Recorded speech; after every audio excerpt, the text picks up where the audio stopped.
These are reflections from Scripture with Ernie Coop, and today's text is found in John chapter 8, verse 31 and 32. To the Jews who had believed, Jesus said, "If you hold to my teaching, you are really my disciples. Then you will know the truth, and the truth will set you free."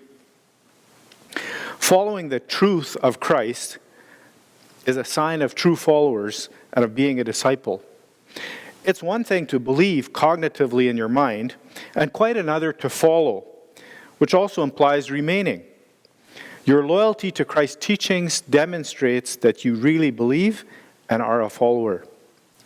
The sincerity of my profession is tested or proven by my following. So the true test of discipleship is found in remaining faithful to the teachings of Christ and to what he has taught us. The Jews here were relying on their inheritance as children of Abraham, verse 33, and they thought that this, in and of itself, would save them. They were part of the in crowd, part of the chosen. And yet Jesus rejects any and all titles or labels as guarantees of belonging and emphasizes instead the requirement to believe in him, to accept him, and then to follow him as a disciple.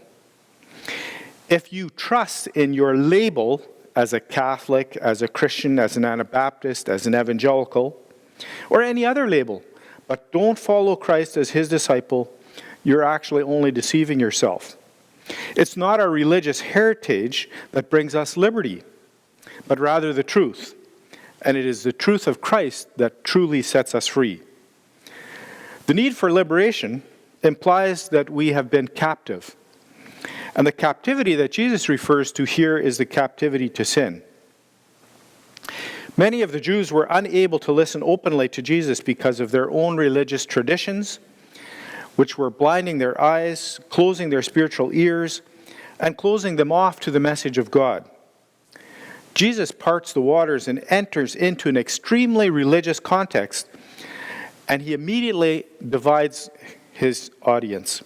There are those who believe in him, accept him and follow him, and there are those who reject and oppose him. And they defend their religious traditions vehemently.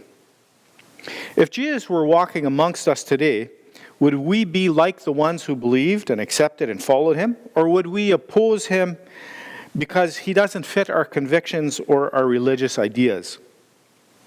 Are we prepared to really listen to Christ? Or are we guilty of having our ears blocked, wrapped up in our own convictions and ideas of what is correct and what isn't? Our text again. To the Jews who had believed, Jesus said, "If you hold to my teachings, you are really my disciples. Then you will know the truth, and the truth will set you free." John 8, 31 and 32.